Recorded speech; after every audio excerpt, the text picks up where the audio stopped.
Hello hi friends, ಎಲ್ಲರೂ ಹೆಂಗದೀರಿ? ನಾನಂತೂ ಮಸ್ತ್ ಅದೀನಿಪ್ಪ. ನೀವು ಎಲ್ಲರೂ ಭಾಳ ಆರಾಮದೀರಿ ಅಂತ ಅನ್ಕೋತೀನಿ. ನಾನು ಇವತ್ತಿನ ವಿಡಿಯೋ ಯಾವುದ್ರ ಸಂಬಂಧ ಐತೆ ಅಂತ ಹೇಳಿ ನಿಮಗಂತೂ ಗೊತ್ತಾಗಿ ಬಿಟ್ಟೈತಿ. ಸೊ ಬರ್ರಿ, ಇನ್ನು ತಡ ಮಾಡೋದು ಬೇಡ, ಗೋವಾ ಕಡೆ ಹೋಗೇ ಬಿಡೋಣ. ಇವತ್ತು ನಾನು ನಿಮ್ಗೆ ಸೌತ್ ಗೋವಾ ಒಳಗೆ ಬೆಸ್ಟ್ ಬೀಚ್, ನನ್ನ ಫೇವ್ರೆಟ್ ಬೀಚಿಗೆ ನಿಮ್ಮನ್ನು ಕರ್ಕೊಂಡು ಹೊಂಟೀನಿ. ಸೊ ಎಲ್ಲರಿಗೂ ಗೊತ್ತು, ಸೌತ್ ಗೋವಾ ಬೆಸ್ಟ್ ಬೀಚ್ ಅಂದ್ರೆ it's none other than Palolem beach. ಇದು ನನಗೆ ಭಾಳ ಇಷ್ಟ ಆಗ್ತೈತಿ, ಯಾಕಂದರೆ ಇದು ಭಾಳ ಕಾಮ್ ಐತಿ. ಹಂಗೆ ಇದ್ರ ಸುತ್ತಲೂ ತೆಂಗಿನ ಮರಗಳು ಫುಲ್ ದಟ್ಟವಾಗಿ ಅದಾವ. ಶಾರ್ಕ್ಸ್, ಹಟ್ಸ್ ಇದೆಲ್ಲ ನೋಡಿದ್ರೆ ಮನ್ಸಿಗೆ ಏನೋ ಮಜಾ ಅನ್ನಿಸ್ತೈತಿ, ಭಾಳ ಖುಷಿ ಅನ್ನಿಸ್ತೈತಿ ನನಗೆ ಇಲ್ಲಿ ಗೋವಾಗೆ ಬರೋಕೆ. ಮತ್ತು ಇದು ನನ್ನ ಪ್ಲೇಸಿಂದ ಭಾಳ ಒಂದು ತಾಸೊಳಗೆ ನಾ ಗೋವಾ ಬಂದು ಮುಡ್ತೀನಿ. ಸೊ ನನ್ನ ಫೇವ್ರೆಟ್ ಬೀಚ್ ಇದು. ಸಮುದ್ರ ಅಂದರೆ ಯಾರಿಗಿಷ್ಟ ಇಲ್ಲ ಹೇಳ್ರಿ, ಈ ಎಲ್ಲರಿಗೂ ಭಾಳ ಸೇರ್ತೈತಿ. ಇದು ಸಣ್ಣವರಿಂದ ಹಿಡ್ಕೊಂಡು ದೊಡ್ಡವ್ರ ಮಟನೂ ಇಷ್ಟಪಡೋವಂಥ ಜಾಗ. ಹಾಂ, ಕೆಲವೊಬ್ರಿಗೆ ಹೆದರಿಕೆ ಆಗ್ಬೋದ ನೀರು ನೋಡಿ, ಬಟ್ ಅಷ್ಟು ಜನಕ್ಕೆ ಬಿಟ್ರೆ ಇದು ಬೀಚ್ ಅನ್ನೋದಾಗಲಿ ಕಡಲ ತೀರ ಅನ್ನೋದಾಗಲಿ ಭಾಳ ಮಂದಿಗೆ ಭಾಳ ಇಷ್ಟ ಆಗ್ತೈತಿ. ಸೊ ನಾನಂತೂ ಪಲೋಲೆಮ್ ಬೀಚ್ ರೀಚ್ ಆಗೀನಿ. ಈಗ ನೋಡ್ಬೋದು ನೀವು, ಹನಿಮೂನ್ ಬೀಚ್ ಮತ್ತು ಬಟರ್ಫ್ಲೈ ಬೀಚ್ಗೆ ಹೋಗಾಕ ನನ್ನ ಬೋಟ್ ರೆಡಿಯಾಗಿ ನಿಂತೈತಿ. ಸೊ ನೋಡ್ರಿ, ನಾನು ಸ್ಯಾಂಡಲ್ಸ್ ಎಲ್ಲ ಕೈಯಾಗಿ ಹಿಡ್ಕೊಂಡು ಬರಕತ್ತೀನಿ. ಪಲೋಲೆಮ್ ಬೀಚ್ ಫುಲ್ ಪ್ರಶಾಂತ ವಾತಾವರಣ ಹೊಂದೈತಿ ಮತ್ತು ಪ್ರಕೃತಿ ಪ್ರಿಯರಿಗಂತೂ ಪಲೋಲೆಮ್ ಬೆಸ್ಟ್. ಹಂಗೆ ಅಲ್ದ ನೀವು ಫ್ಯಾಮ್ಲಿನ ಕರ್ಕೊಂಡು ಹೋಗಾಕೂ ದಿ ಬೆಸ್ಟ್ ಬೀಚ್ ಐತಿ ಇದು ಬೀಚ್ ಸುತ್ತಲೂ ತೆಂಗಿನ ಮರಗಳು ಭಾಳಷ್ಟು ಅದಾವ. ಇಲ್ಲಿ ಸಣ್ಣ ಸಣ್ಣ ಗುಡಿಸ್ಲು ಹಾಕ್ಯಾರ, ಲೈಕ್ ಶಾರ್ಕ್ಸ್, ಭಾಳ ಚಂದ ಅನ್ನಿಸ್ತೈತಿ. ಇದು ಪಲೋಲೆಮ್ ಬೀಚ್ ರಾತ್ರಿ ಚಿಲ್ಔಟ್ ಮಾಡೋಕೆ ಸೂಪರ್ ಐತಿ, ಯಾಕಂದರೆ ಇಲ್ಲಿ ಫುಲ್ ಸೈಲೆಂಟ್ ಮ್ಯೂಸಿಕ್ಸ್ ಇರ್ತಾವೆ.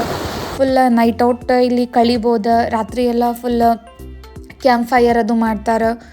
ಸೊ ಭಾಳ ಮಸ್ತ್ ಮುದ ನೀಡ್ತೈತಿ ಇಲ್ಲಿ. ಫುಲ್ ಮನಸ್ಸಿಗೆ ನೆಮ್ಮದಿ ಐತಿ, ಶಾಂತಿ ಐತಿ ಅಂತ ಅನ್ನಿಸ್ತೈತಿ.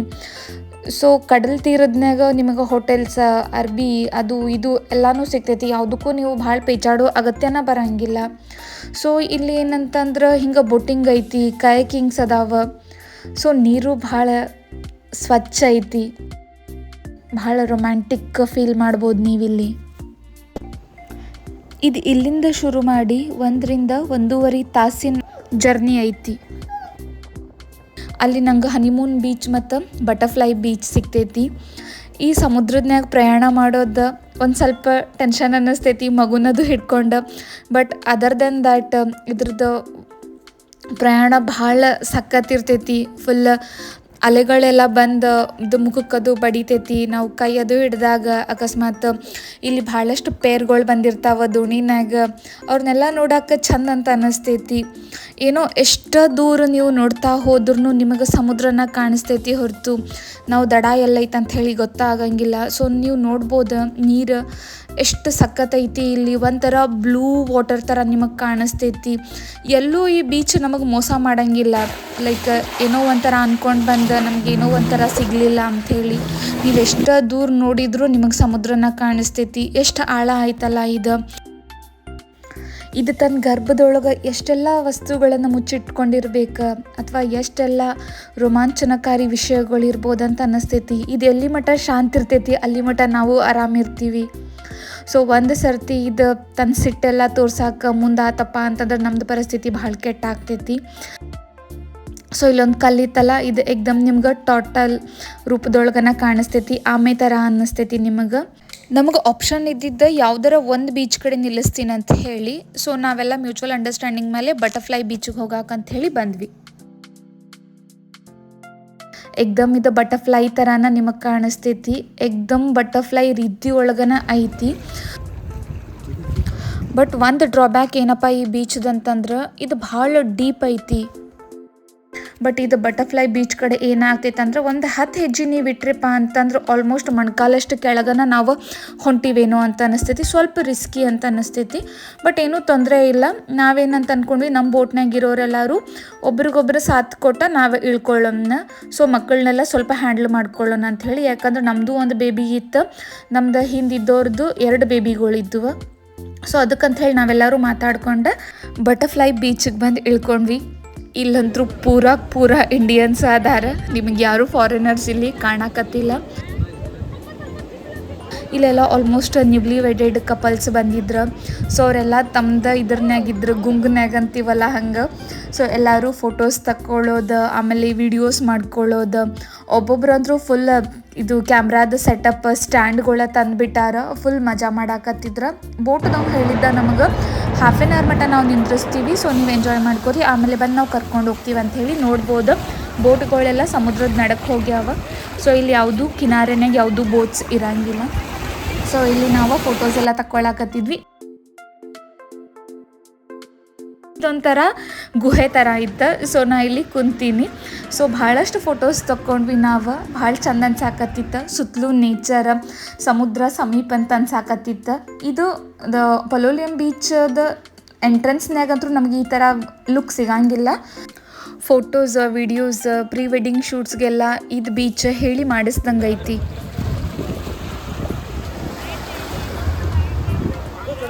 ನೀವಿದು ಹನಿಮೂನ್ ಮತ್ತು ಬಟರ್ಫ್ಲೈ ಬೀಚಿಗೆ ಬರಬೇಕಂದ್ರೆ ಒಂದು ಪಲೋಲಿಯಂ ಬೀಚಿಂದ ಬೋಟ್ ತೊಗೊಂಡು ಬರಬೇಕಾ, ಇಲ್ಲಾಂದ್ರೆ ಅಗೋಂಡ ಬೀಚಿಂದನೂ ನೀವು ಬೋಟ್ ತೊಗೊಂಡು ಬರ್ಬೋದು.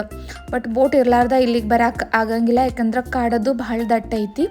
ಸೊ ನಾವು ಭಾಳಷ್ಟು ಫೋಟೋಸ್ ತೊಗೊಂಡ್ವಿ, ಭಾಳ ಮಜಾ ಮಾಡಿದ್ವಿ. ಎಲ್ಲರದು ಫೋಟೋಸ್ ಕ್ಲಿಕ್ ಮಾಡಿನೂ ಕೊಟ್ವಿ. ಸೊ ಈಗ ನಾವು ವಾಪಸ್ ಹೊಂಟೀವಿ. ಸೊ ನೋಡ್ಬೋದು ನೀವು, ಒಟ್ಟು ಹಿಂದೆ 2 ಕಪಲ್ ಅದಾವ, ಅವ್ರಿಗೆ 2 ಬೇಬಿ ಅದಾವ. ಮುಂದಿನವ್ರಿಗಂತೂ ಯಾವುದೂ ಬೇಬಿ ಇಲ್ಲ.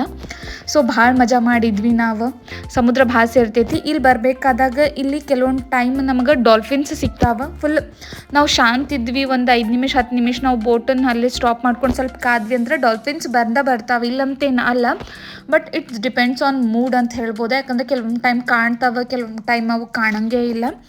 ಬಟ್ ಏನೂ ಪರವಾಗಿಲ್ಲ. ನಾ 2-3 ಸರ್ತಿ ಹೋದಾಗೂ ಡಾಲ್ಫಿನ್ಸ್ ನೋಡೀನಿ, ಬಟ್ ಈ ಟೈಮ್ ನಂಗೆ ಡಾಲ್ಫಿನ್ಸ್ ಸಿಕ್ಕಿಲ್ಲ. ಸೊ ಇಲ್ಲಿ ಬೆಟ್ಟ ಹಂಗದು ನೋಡಾತಿರ್ಲಾರ ಸ್ವಲ್ಪ ಸರ್ಟನ್ ಪೀರಿಯಡ್ ನಾವು ಮುಂದದು ಹೋದ ತಕ್ಷಣ ಫುಲ್ ಹಿಂದೆ ಸೈಡ್ ಅದು ಎಲ್ಲ ಫುಲ್ ಕಾಡು ಥರ ಕಾಣಿಸ್ತೈತಿ ನಮ್ಗೆ. ಕೆಲವೊಂದು ಕಡೆ ರೆಸಾರ್ಟ್ಸು ಅದಾವಲ್ಲಿ, ಬಟ್ ಏನು ಸ್ವಲ್ಪ ಭಾಳ ಕಾಸ್ಟ್ಲಿ ಆಗ್ತಾವೆ. ಸೊ ನಿಮಗೆ ಇಷ್ಟ ಇದ್ರೆ ನೀವು ಹೋಗ್ಬೋದು. ನಂಗಂತೂ ಅಫೋರ್ಡೆಬಲ್ ಇರಲಿಲ್ಲ, ಸೊ ಅದಕ್ಕೆ ನಾ ಹೋಗಿಲ್ಲ. ಬಟ್ ಇದು ಬೋಟಿಂಗಿಗೆ ಇವರು ಪರ್ ಪರ್ಸನ್ 1000 ರೂಪೀಸ್ ಹೇಳಿದ್ರು, ಬಟ್ ಅಷ್ಟಂತೂ ನಂಗೆ ಕೊಡೋಕೆ ಮನಸ್ಸೇ ಇರಲಿಲ್ಲ. ಸೊ ಅದಕ್ಕೆ ನಾವು ಅವ್ರ ಕಡೆ ಬಾರ್ಗೇನ್ ಮಾಡಿ 1500ಗೆ ನಾವು ಇಬ್ಬರು ಹೋಗಿ ಬಂದ್ವಿ. ಸೊ ನೀವು ರಿಕ್ವೆಸ್ಟ್ ಮಾಡ್ಕೊಳ್ಳೋ ಮೂಲಕ ಅವ್ರು ಒಂದು ಸ್ವಲ್ಪ ಕಮ್ಮಿ ಮಾಡ್ತಾರೆ. ಅವ್ರು ಮೊದಲು ಹೇಳಿದಷ್ಟು ರೇಟಿಗಂತೂ ಹೋಗಬೇಡ್ರಿ, ಸ್ವಲ್ಪ ಬಾರ್ಗೇನ್ ಮಾಡಿರಿ. ಒಂದು 200-300 ರೂಪಾಯಿ ಕಡಿಮೆ ಆದರೂ ನಮಗೆ ಭಾಳಷ್ಟು ಹೆಲ್ಪ್ ಆಗ್ತೈತಿ. ಕಯಾಕಿಂಗ್ ಎಲ್ಲ ನಿಮ್ಗೆ 200-300ಗಂತೂ ಸಿಗ್ತೈತಿ. ಭಾಳ ಚಂದ ಅನ್ನಿಸ್ತೈತಿ. ಒಂದೊಂದು ತಾಸು ಕೊಡ್ತಾರೆ ಕಯಾಕಿಂಗ್ ಎಲ್ಲ. ಸೊ ನೀವು ಮಾಡ್ಬೋದು. ಮತ್ತು ಇಲ್ಲಿ ಮೇನ್ ಅಂದ್ರೆ ನಿಮ್ಗೆ ಸೀ ಫುಡ್ ಭಾಳ ಚಲೋ ಇರ್ತೈತಿ. ಮತ್ತು ಇಟಾಲಿಯನ್ ಫುಡ್ಸು ಸಿಗ್ತಾವೆ ಇಲ್ಲಿ. ಸೊ ಆದಷ್ಟು ನೀವು ಸೀ ಫುಡ್ ಎಂಜಾಯ್ ಮಾಡಿರಿ, ಯಾಕಂದರೆ ಇಷ್ಟು ಫ್ರೆಶ್ ನಮಗೆ ಬೇರೆ ಕಡೆ ಸಿಗಂಗಿಲ್ಲ. ಸೊ ಸೀ ಫುಡ್ ನೀವು ಮಸ್ತಾಗಿ ಎಂಜಾಯ್ ಮಾಡ್ಬೋದು. ಆದರೆ ಇಲ್ಲಿ ಸಮುದ್ರದ ಕಡೆನ ಏನು ಹೋಟೆಲ್ಸ್ ಈ ಥರ ರೆಸಾರ್ಟ್ಸ್ ಅದಾವಲ್ಲ, ಇಲ್ಲೊಂದು ಸ್ವಲ್ಪ ಕಾಸ್ಟ್ಲಿ ಅನ್ನಿಸ್ತೈತಿ ನಿಮಗೆ. ಆದರೂ ಪರವಾಗಿಲ್ಲ, ನೀವು ಮಾಡ್ಬೋದು. ಬಟ್ ಆಚೆ ಕಡೆ ಹೋದ್ರಂತರೂ ಇನ್ನೂ ಸ್ವಲ್ಪ ಕಮ್ಮಿಗನ ಸಿಗ್ತೈತಿ. ಬಟ್ ನಾವು ಸಮುದ್ರದ ನೋಡ್ಕೊಂಡು ಊಟ ಮಾಡೋದಾಗಲಿ, ಎಂಜಾಯ್ ಮಾಡೋದಾಗಲಿ ಸಂಜೆ ಹೊತ್ತು ಭಾಳ ಚಂದ ಅನ್ನಿಸ್ತೈತಿ. ಸೊ ನಾ ಹೊರಗೆ ಬಂದ ತಕ್ಷಣ ಕೆಲವೊಂದಿಷ್ಟು ಫೋಟೋಸ್ ಕ್ಲಿಕ್ ಮಾಡಿಸ್ಕೊಂಡೆ. ಸೊ ನೀವು ನೋಡ್ಬೋದು. ಆಮೇಲೆ ಇಲ್ಲಿ ಇದು ಕಯಾಕಿಂಗ್ ಬೋಟ್ಸ್ಗಳಿದ್ವಲ್ಲ, ಇಲ್ಲಿ ಅಮ್ಮನೂ ಭಾಳ ಎಂಜಾಯ್ ಮಾಡಾಕತ್ತಿದ್ದ. ಎಕ್ದಮ್ ಮಸ್ತ್ ಎಂಜಾಯ್ ಮಾಡಿದ್ದಂತಂದ್ರು ಅವನನ್ನು. ಯಾಕಂದ್ರೆ ಅವ್ನು ನಮಗೆ ಭಾಳ ಸಪೋರ್ಟೂ ಮಾಡ್ತಾನೆ. ಎಲ್ಲ ಹೋದರೂ ಮಾಡಿದ್ರೆ ಅಳಂಗಿಲ್ಲ, ಕರೆಯಂಗಿಲ್ಲ, ಅಥವಾ ಹೊಸದಿದ್ದು ನಂಗೆ ಅನುಭವ ಅಂತ ಹೇಳಿ ಅವನು ಭಾಳಷ್ಟು ಟೆನ್ಷನ್ ತೊಗೊಳಂಗಿಲ್ಲ. ಸೊ ಎಕ್ದಮ್ ಎಲ್ಲ ಕಡೆ ಎಂಜಾಯ್ ಮಾಡ್ತಾನೆ. ಮತ್ತೊಂದು ನಾವು ಫಸ್ಟಿಂದನೂ ಅಮ್ಮನ ಟ್ರಾವೆಲ್ ಮಾಡಿಸೀವಿ. ಅವನ್ನ ಒಂದು 2-3 ಮಂತ್ಸ್ ಬೇಬಿ ಇದ್ದಾಗಿಂದನೂ ನಾವು ಅವನ್ನ ಹಿಡ್ಕೊಂಡು ಟ್ರಾವೆಲ್ ಮಾಡೀವಿ. ಸೊ ಅವ್ನಿಗೆ ಟ್ರಾವೆಲಿಂಗ್ ಆಗಲಿ ಅಥವಾ ಹೊಸ ಜಾಗಕ್ಕೆ ಹೋಗೋದಾಗಲಿ ಅವ್ನಿಗೆ ಒಟ್ಟು ಏನೂ ತ್ರಾಸಿಲ್ಲ. ಅವ್ನು ಸಪೋರ್ಟ್ ಮಾಡ್ತಾನೆ, ಮತ್ತು ಅವನು ಎಂಜಾಯ್ ಮಾಡ್ತಾನೆ, ನಮಗೂ ಎಂಜಾಯ್ ಮಾಡೋಕ್ಕೆ ಕೊಡ್ತಾನೆ. ಎಲ್ಲೂ ಒಟ್ಟು ನಮಗೆ ಹಿಂಸೆ ಮಾಡೋದಾಗಲಿ, ಅಳೋದು, ಕರಿಯೋದು, ಯಾಕಾರ ಬಂದ್ವಿಪ್ಪ ಅಂತೇನು ಅನ್ಸಂಗಿಲ್ಲ. ಸೊ ಆದಷ್ಟು ಅವ್ನು ತನ್ನ ಲೋಕದ್ನ್ಯಾಗ ಆಡಾಕೆ ನೋಡ್ತಾನೆ. ನೀವು ನೋಡ್ಬೋದು, ಅಮ್ಮು ಇಲ್ಲೊಂದು ಹ್ಯಾಟ್ ತೊಗೊಂಡಿದ್ದ, ಇದಕ್ಕೆ 150 ರೂಪೀಸ್. ಈ ಡ್ರೆಸ್ ಅಂತೂ ನಾವು ಲಾಸ್ಟ್ ಟೈಮ್ ಇಲ್ಲೇ ಪರ್ಚೇಸ್ ಮಾಡಿದ್ದೆ, ಬಟ್ ಅವ್ನು ಹಾಕ್ಕೊಂಡಿರಲಿಲ್ಲ. ಬಟ್ ಭಾಳ ಎಂಜಾಯ್ ಮಾಡತ್ತಿದ್ದ. ಅವನು ಎಕ್ದಮ್ ಹಂಟರ್ ಗತ್ಲೆ ಕಾಣಕತ್ತಿದ್ದ. ಇಲ್ಲಿಂದ 10 ನಿಮಿಷದ ದೂರ ಒಳಗೆ ಪಟ್ನಮ್ ಬೀಚ್ ಐತಿ. ಇದನ್ನು ಸೌತ್ ಗೋವಾದ ಫಾರಿನರ್ಸ್ ಬೀಚ್ ಅಂತ ಹೇಳಿ ಕರೀತಾರೆ. ಇಲ್ಲಿ ನಾನು ಸನ್ಸೆಟ್ ಎಂಜಾಯ್ ಮಾಡೋಕ್ಕೆ ಬಂದೀನಿ. ಸೊ ಇಲ್ಲೆಲ್ಲ ನೋಡ್ಬೋದು ನೀವು, ಬೀಚ್ ಬೆಡ್ಸ್ ಹಾಕ್ಯಾರ. ಸಮುದ್ರದ್ನಾಗ ಹೋಗಿ ಜಳಕ ಮಾಡಿ ಬಂದೆಲ್ಲರೂ ಇಲ್ಲಿ ಸ್ವಲ್ಪ ರಿಲ್ಯಾಕ್ಸ್ ಆಗ್ತಿರ್ತಾರೆ. ರಾತ್ರಿ ಸಂಜೆ ಆದಂಗೆ ಮತ್ತು ಇಲ್ಲಿ ಫುಲ್ ಕುಂದ್ರಾಕೆಲ್ಲ ಸೆಟ್ ಮಾಡ್ತಾರಲ್ಲ ಲೈಕ್ ಹೋಟೆಲ್ ಥರ. ಸೊ ಇದು ಆಲ್ಮೋಸ್ಟ್ ಇಲ್ಲಿ ಫಾರಿನರ್ಸೇ ಇರ್ತಾರೆ. ಇಲ್ಲಿ ಉಸುಕು 2 ಥರ ಆಗೈತಿ, ಒಂದು ಫುಲ್ ವೈಟ್ ಅನ್ನಿಸ್ತೈತಿ, ಆ ಕಡೆದು ಫುಲ್ ರೆಡ್ ಅನ್ನಿಸ್ತೈತಿ. ಬಟ್ ಇಲ್ಲಿ ಕಲ್ಲಿಂದ ಕಾರಿಗಳ ಥರ ಭಾಳ ಅದಾವ, ಏಕ್ದಮ್ ಚೂಪು ಕಲ್ಲುಗಳು ಅದಾವ ಇಲ್ಲಿ. ಬಟ್ ಸನ್ಸೆಟ್ಗಂತಂತ ನಾ ಈ ಬೀಚಿಗೆ ಬಂದಿದ್ದೆ. ಭಾಳ ಮಸ್ತ್ ಅನ್ನಿಸ್ತೈತಿ, ಏಕ್ದಮ್ ಕಾಮ್ ಇರ್ತೈತಿ. ಇದು ಕಲ್ಲುಗಳ ಕಡೆ ಎಲ್ಲ ಕುಂತು ಸನ್ಸೆಟ್ ನೋಡಾಕತ್ರ ಜೀವನದೊಳಗೆ ಎಷ್ಟು ಕಷ್ಟ ಇರಲಿ, ಇಡೀ ದಿನ ನಾವು ಎಷ್ಟು ಕಷ್ಟಪಡಲಿ, ಎಷ್ಟು ಬೆವ್ರು ಸುರಿಸ್ಲಿ, ಎಷ್ಟರ ಹೊಡೆದಾಡ್ಕೊಳ್ಳಿ ಬಡ್ದಾಡ್ಕೊಳ್ಳಿ, ಬದುಕು ಮಾಡೋ ಸಂಬಂಧ ದಿನ ಮನುಷ್ಯ ಹೊಡೆದಾಡ್ತಿರ್ತಾನೆ, ಹೋರಾಡ್ತಿರ್ತಾನೆ. ಅದ್ರ ತೀರದೊಳಗೆ ಕುಂತು ಮುಳುಗೋ ಸೂರ್ಯನ ನೋಡಾಕತ್ರ ಎಷ್ಟೋ ಸಮಾಧಾನ ಅಂತ ಅನ್ನಿಸ್ತೈತಿ. ಈ ಒಂದು ಸಂಜೆ ಸನ್ಸೆಟ್ ನೋಡೋಕ್ಕಂತನ ಭಾಳಷ್ಟು ಮಂದಿ ಈ ಬೀಚನ್ನ ಲೈಕ್ ಮಾಡ್ತಾರೆ. ಯಾಕಂದ್ರೆ ಇಲ್ಲಿ ಈ ಕಲ್ಲುಗಳ ಮೇಲೆ ಎಲ್ಲರೂ ಫುಲ್ ಒಂಥರ ಮೆಡಿಟೇಷನ್ ಮಾಡ್ತಿರ್ತಾರೆ. ಆಮೇಲೆ ಕೆಲವೊಬ್ಬರು ಯೋಗ ಮಾಡ್ತಿರ್ತಾರೆ. ಹಿಂದೆಲ್ಲರೂ ತಮ್ಮ ಕಲ್ಲುಗಳ ಮೇಲೆ ಕುಂತು ನೋಡ್ರಿ ಸನ್ಸೆಟ್ ಎಂಜಾಯ್ ಮಾಡೋಕ್ಕಂತನ ಅರ್ಧ ಇಲ್ಲಿಗೆ ಬರ್ತಾರೆ. ಬಟ್ ಇವತ್ತು ನಾ ಇಡೀ ದಿನ ಇಲ್ಲಿ ಭಾಳ ಎಂಜಾಯ್ ಮಾಡೀನಿ. 2 ಬೀಚ್ ನನಗೆ ಇಷ್ಟ ಆಗ್ತಾವೆ. ಬಟ್ ದಿ ಬೆಸ್ಟ್ ಬೀಚ್ ಅಂದ್ರೆ ನನಗೆ ಪಲೋಲೆಮ್ ಬೀಚ್. ಸೊ ಒಂದು ಸರ್ತಿ ನೀವು ಇದನ್ನು ಬೀಚನ್ನ ವಿಸಿಟ್ ಮಾಡಿರಿ. ನೀವು ಹೇಳ್ತೀರಿ ಸೌತ್ ಗೋವಾನ್ಯಾಗ ದಿ ಬೆಸ್ಟ್ ಬೀಚ್ ಅಂದ್ರೆ ಪಲೋಲೆಮ್ ಬೀಚ್ ಅಂತ ಹೇಳಿ. ಸೊ ಹೋಪ್ ವಿಡಿಯೋ ನಿಮ್ಗೆ ಇಷ್ಟ ಆಗಿದ್ರೆ ಲೈಕ್, ಶೇರ್, ಸಬ್ಸ್ಕ್ರೈಬ್ ಮಾಡಿ ಬೆಲ್ ಐಕನ್ ಒತ್ತೋದು ಮಾತ್ರ ಪ್ಲೀಸ್ ಮರ್ಯಾಕೆ ಹೋಗಬೇಡ್ರಿ. ಸೊ ನಿಮ್ಮ ಸಪೋರ್ಟ್ ನನಗೆ ಭಾಳಷ್ಟು ಮ್ಯಾಟ್ರ್ ಆಗ್ತೈತಿ. ನೀವಿದ್ರನ ನಿಮ್ಮಿಂದನ ಎಲ್ಲ ಅಂತ ಅಂದ್ಕೊಳಕತ್ತೀನಿ ನಾನು. ಸೊ ಪ್ಲೀಸ್ ಸಪೋರ್ಟ್ ಮಾಡಿರಿ. ಸೊ ನೈಟ್ ಲೈಫ್ ಭಾಳ ಚಲೋ ಇರ್ತೈತಿ, ಮಿಸ್ ಮಾಡೋಕೆ ಹೋಗಬೇಡ್ರಿ. ಸ್ವಲ್ಪ ನಿಮ್ಮ ಸಂಬಂಧ ಟೈಮ್ ತೊಗೋರಿ ನೀವು. ಯಾಕಂದ್ರೆ ನಮ್ಮ ಸಂಬಂಧ ನಾವು ಟೈಮ್ ಕೊಡೋದು ಭಾಳ ಇಂಪಾರ್ಟೆಂಟ್ ಆಗ್ತೈತಿ. ಸೆಲ್ಫ್ ಲವ್ ಭಾಳ ಮ್ಯಾಟರ್ ಆಗ್ತೈತಿ. ಸೆಲ್ಫ್ ಕೇರ್ ಮಾಡ್ಕೊರಿ, ಸೆಲ್ಫ್ ಲವ್ ಮಾಡಿರಿ. ಸೊ ನಾವು ಚಲೋ ಇದ್ರೆ ಮುಂದಿನವ್ರನ್ನೂ ನಾವು ಚಲೋ ಇಟ್ಕೋಬೋದು. ಸೊ ಅಲ್ಲಿ ನೋಡ್ಬೋದು ನೀವು ಎಷ್ಟು ಮಂದಿ ಬರ್ತಾರೆ, ಫ್ಯಾಮ್ಲಿ ಬರ್ತಾರೆ, ಎಂಜಾಯ್ ಮಾಡ್ತಿರ್ತಾರೆ. ಸೊ ನಮ್ದಕ್ಕೆ ನಾವು ಸ್ವಲ್ಪ ಟೈಮ್ ಕೊಡ್ಕೊಳ್ಳೋಣ, ನಮಗೆ ನಾವು ಪ್ರೆಷಸ್ ಅನ್ಸೋಣ. ಸೊ ಇದೆಲ್ಲ ಮಾಡ್ಕೊಂಡಾಗ ಲೈಫ್ ಭಾಳ ಸುಂದರ ಅಂತ ಅನ್ನಿಸ್ತೈತಿ. ನಾನು ಕೆಲವೊಂದಿಷ್ಟು ಕುಕ್ಕಿಂಗ್ ವಿಡಿಯೋಸು ಮಾಡೀನಿ. ಸೊ ಅದನ್ನು ಪ್ಲೀಸ್ ನೋಡಿರಿ. ಸೊ ನೆಕ್ಸ್ಟ್ ವಿಡಿಯೋನ್ಯಾಗ ನಾ ಮತ್ತೆ ನಿಮಗೆ ಸಿಗ್ತೀನಿ, ಮತ್ತೊಂದು ಹೊಸ ವಿಷಯ ತರ್ತೀನಿ.